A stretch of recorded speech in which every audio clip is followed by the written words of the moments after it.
Eu já li muito livro com a página branca, com a capa feia, com a diagramação estranha, mas livros com títulos ruins não dá. É por isso que quando eu entro nas livrarias hoje em dia e vejo aquela pilha de livros que os títulos são apenas um verbo e um palavrão, eu fico muito indignada. Porque se a pessoa não teve criatividade para juntar 4 ou 5 palavras, como que ela quer me convencer que 200 páginas do que ela escreveu valem o meu tempo ou o meu dinheiro?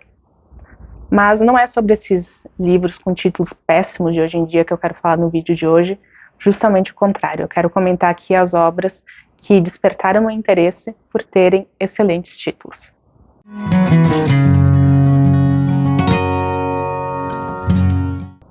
Olá, bem-vindos ao Inventário da Leitura. Eu sou a Gessiele Lordes e quem acompanha o canal há bastante tempo já sabe que eu gosto de títulos bem feitos. É um atributo da obra que eu valorizo bastante. E é claro que nem sempre um bom título corresponde a um bom livro, mas quase sempre. Pela minha experiência, eu diria que 98% das vezes um bom título corresponde a um bom livro, até porque é o primeiro contato que a gente tem com a criatividade daquele autor. Ou, no mínimo, com a criatividade do editor, né? Porque o editor também tem esse papel importante na titulação. Mas o fato é que no vídeo de hoje eu vou falar sobre os livros que me fisgaram pelos títulos. Muitas vezes eu não sei nada sobre a história, mas eu fico curiosa para saber por que aquela história tem aquele título. E eu gosto muito quando no meio da obra a gente entende o significado do título, ou quando a gente conclui uma leitura e a gente percebe que aquele título, mesmo que ele não tenha sido citado diretamente, ele faz todo sentido para aquilo que a gente acabou de ler. E eu já abro essa lista com um dos meus autores favoritos, com um livro que ele próprio não gosta muito, mas que eu gostei bastante e que para mim tem o título mais bonito da literatura brasileira e o mais bonito também de todos que eu vou apresentar aqui, que é Olhai os Lírios do Campo, do Érico Veríssimo. Para mim esse é o melhor título de livro que eu já li, que eu conheço, porque ele soa muito bem, né? A gente tem esse tempo verbal do olhar, que é pouco comum, e a gente tem a palavra lírios, né, que combina muito com lírico, por exemplo, que é um adjetivo que a gente costuma usar em textos que tem esse tom um pouco mais poético. Esse livro, ele não tem nada de muito lírico, ao contrário, né, é um livro muito focado na história, mas a gente tem uma vibe assim muito introspectiva, porque a gente vai acompanhar aqui um protagonista que está revendo as suas escolhas que foram muito erradas. Ele fez uma decisão de se casar por interesse, e quando a história começa, ele está indo para o hospital visitar uma pessoa que foi muito importante na vida dele, e ele ficou longe dessa pessoa por causa dessas decisões erradas que ele tomou. Então ele vai olhando para trás, vai pesando a sua vida, e tem um dado momento ali que a gente tem uma chance de redenção desse protagonista. Então é um livro que eu gosto bastante e para mim, de todos os livros que eu vou falar aqui, é o título mais bonito. E falando em títulos que tem o imperativo dos verbos, eu tenho aqui também Elogiemos os Homens Ilustres, que foi uma leitura que eu fiz recentemente, é um livro de não ficção. É uma obra de jornalismo literário em que os autores vão para o sul dos Estados Unidos mostrar como viviam os colonos brancos que trabalhavam na colheita de algodão. Então, esse sim é um livro que tem algumas nuances mais poéticas, porque ele é um mosaico de vários estilos. O autor mistura aqui muitos gêneros para compor essa obra, que eu acho que é única, não tem nada muito parecido com ela, porque ele vai mostrar a realidade de uma forma muito descritiva, mas também juntando ensaios, notícias, trechos bíblicos de poemas, fazendo ironias. Enfim, é um livro bem peculiar, tem resenha dele aqui no canal também, mas além do gênero, jornalismo literário, que é o meu favorito e que sempre me atrai muito, esse título, Elogiemos os Homens Ilustres, de cara já me fisgou. O próximo livro também é um livro de jornalismo literário e eu me interessei por ele e fui atrás de saber mais sobre o que ele trazia e comprei também por causa do título, que é O Livro das Vidas, uma coletânea de textos que saíam na seção de obituário do New York Times. Eu acho muito incrível esse título porque ele diz, né, claramente o que é o conteúdo desse livro e ele ainda faz uma brincadeira ali, né, com o livro da vida, que é algo citado frequentemente na Bíblia também. Já li alguns trechos desse livro, gostei bastante, mas ainda tenho uma boa parte dele pendente aqui. É legal que a gente pode ir lendo aos poucos, né? Como são vários textos individuais, não tem uma sequência, a gente pode ir lendo um pouquinho de cada vez, então ainda está na minha lista para concluir. Temos também um contemporâneo aqui, que é O Último Sábado de Julho, Amanhece Quieto, da Silvana Tavano. Esse livro é bem curtinho, bem legal de ler, e aqui sim o texto da obra corresponde um pouco a esse tom do título, porque a gente tem uma mulher que está grávida e também está lidando com o luto, né? Ela acaba de perder o seu marido, então ela fica a história toda lidando com esses dois extremos tão opostos e igualmente impactantes na vida dela. E eu gosto muito desse título porque julho a gente sabe que é inverno e o inverno sempre tem essa relação com momentos mais introspectivos, que algumas pessoas associam a um período mais triste, mais melancólico, né? Quando a gente pensa que o último sábado de julho amanhece quieto, o sábado geralmente é um dia que as pessoas têm um pouco mais de disposição e alegria, porque geralmente não trabalham, né? Podem ir para feira, podem tomar café mais tarde, tem aquela alegria do fim de semana, né? Tem o sábado todo para aproveitar, mas nesse sábado de julho ele amanhece quieto, né? E isso tem um pouco a ver com esse sentimento que a protagonista está enfrentando. Então gostei bastante dessa obra e recomendo também.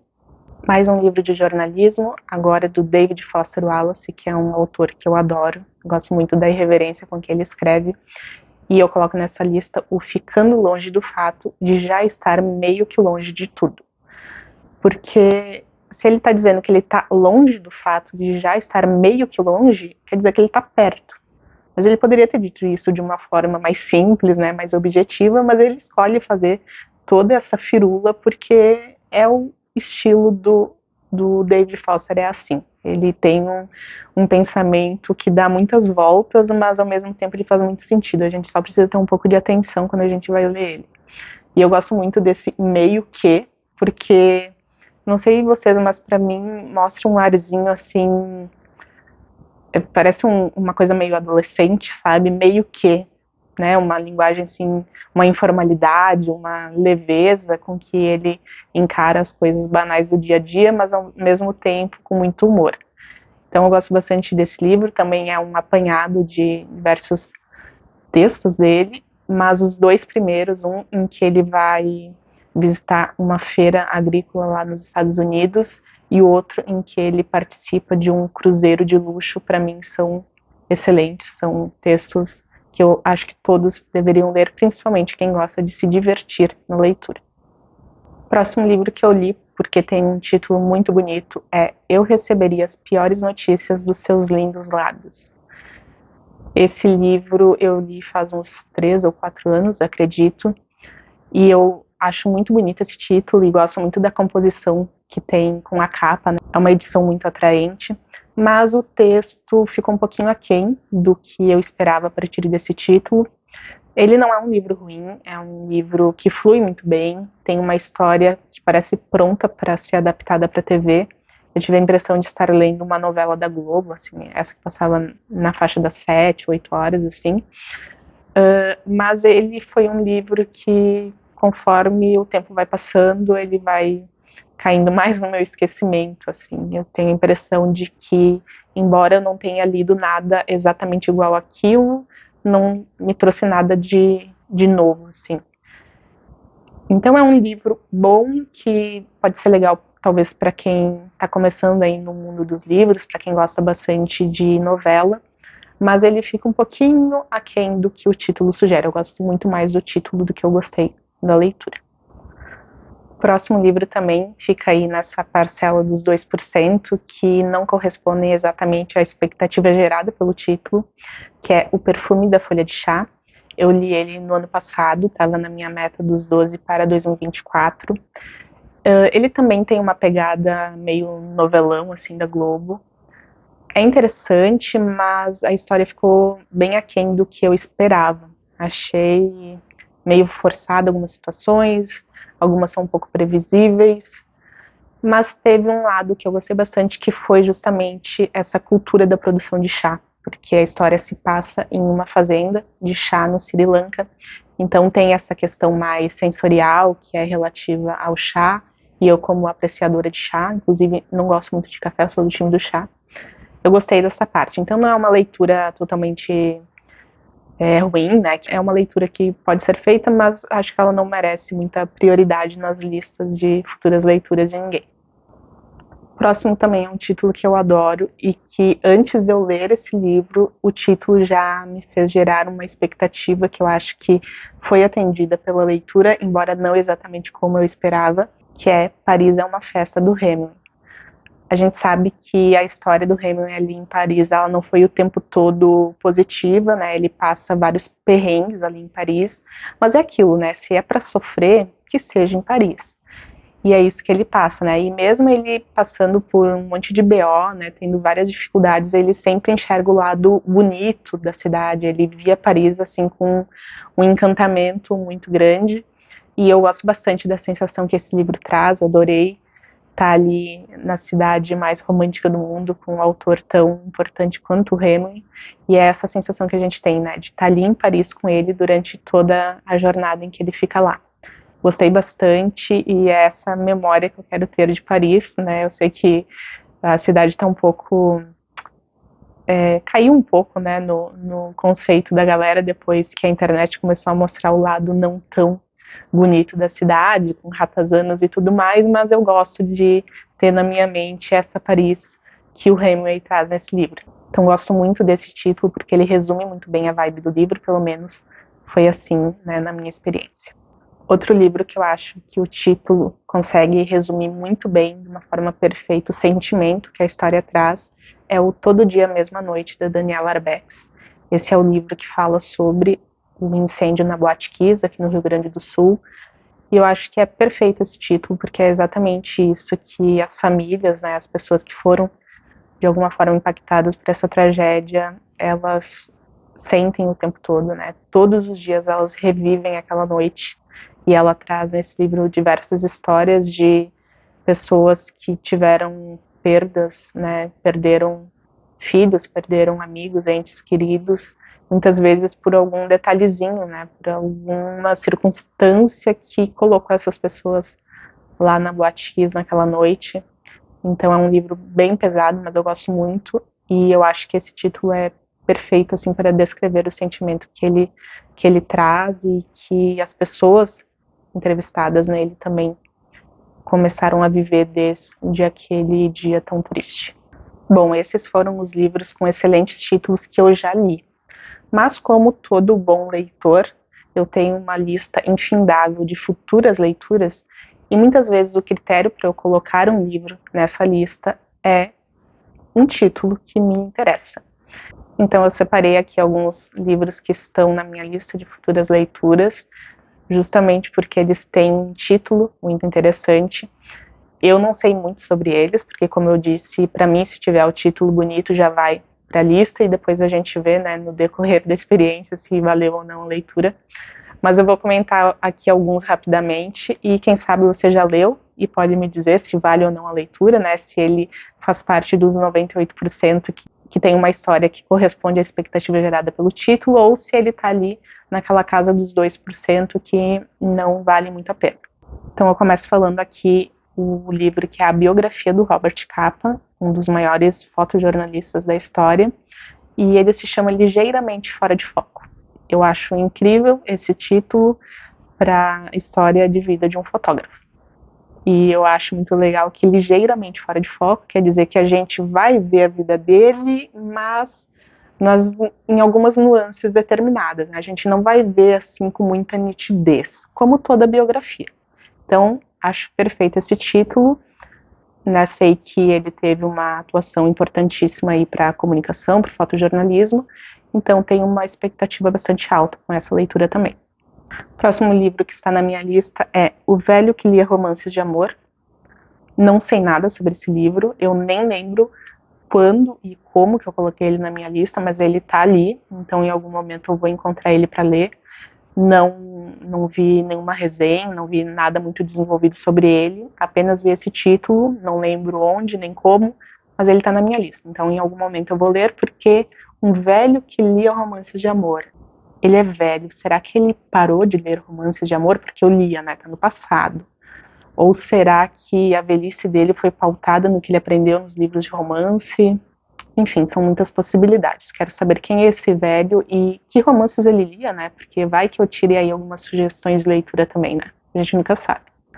Próximo livro que eu botei na minha lista se chama O Marinheiro que Perdeu as Graças do Mar. Aqui também, eu não sei vocês, mas sempre que eu penso num marinheiro, eu penso em um homem mais sábio, mais vivido, mais experiente. Então, um marinheiro, ele sempre tem boas histórias para contar, né? Pelo menos é o que eu penso sobre um marinheiro. Mas esse marinheiro aqui, ele perdeu as graças do mar. Então, o que aconteceu com ele? Né? O que o mar fez com esse marinheiro para ele ter perdido as graças do mar? Porque um marinheiro sem o mar, né? Qual o sentido da vida dele, afinal? Então, será que ele tem um Moby Dick na vida dele? O que aconteceu? Né? Quero saber mais sobre esse marinheiro. Então, vou ler também. O próximo também tem a ver com essa atmosfera marítima, que é os catadores de conchas. Né? A gente sabe que tem catadores de tudo que é coisa, agora de conchas, né? É uma coisa poética, uma coisa bonita. Imagina a cena, assim, uma avó e uns netos na beira do mar catando conchas. Concha geralmente é uma lembrança que tu leva de uma praia que tu passou. Então, assim, tem alguma coisa ali bonita, alguma coisa terna, pelo menos é o que eu acredito a partir desse título. E o último é um livro que, pelo que eu li assim por cima, é meio surrealista, tem uma pegada diferente, que se chama A Espuma dos Dias. Então, assim, num primeiro momento não diz muito, mas depois tu começa a pensar, a espuma dos dias, espuma geralmente é gerada quando a gente tem uma agitação, né? Quando tu agita um líquido, forma uma espuma. E os dias, se tu for pensar, os dias eles estão cada vez mais loucos, né? A vida está muito corrida. Então faz sentido que um dia tenha espuma. Mas aí o que a gente faz com essa espuma? Porque a espuma ela não dura muito. Depois do agito vem uma espuma, mas em questão de segundos essa espuma se dissipa. O que acontece quando a espuma dos dias ela se dissipa? O que a gente vai ver embaixo dessa espuma? Né? Fiquei curiosa. Então, gostei bastante também dessa edição. E como vocês podem ver na imagem aqui, essa edição, toda a capa dela é bem interessante. Espero que seja uma boa leitura também. Então, pessoal, esses foram os livros que eu já li e que eu pretendo ler por causa dos seus bons títulos. E, caso você seja um leitor que pretende ser um escritor, você está aí escrevendo seu livro, né, pretende em algum momento da vida lançar uma obra, capriche no título. Não use palavrão. A menos que você seja o Gabriel Garcia Marques reencarnado, não use. Tantas palavras no nosso idioma estão, assim, sedentas de serem usadas em um livro, sonham em estampar uma capa. Não use palavrão. Também não use a garota que não aguentamos mais. Tá bom? Obrigado pela tua companhia até aqui e a gente se vê nos próximos vídeos e resenhas aqui do canal. Um abraço e até mais.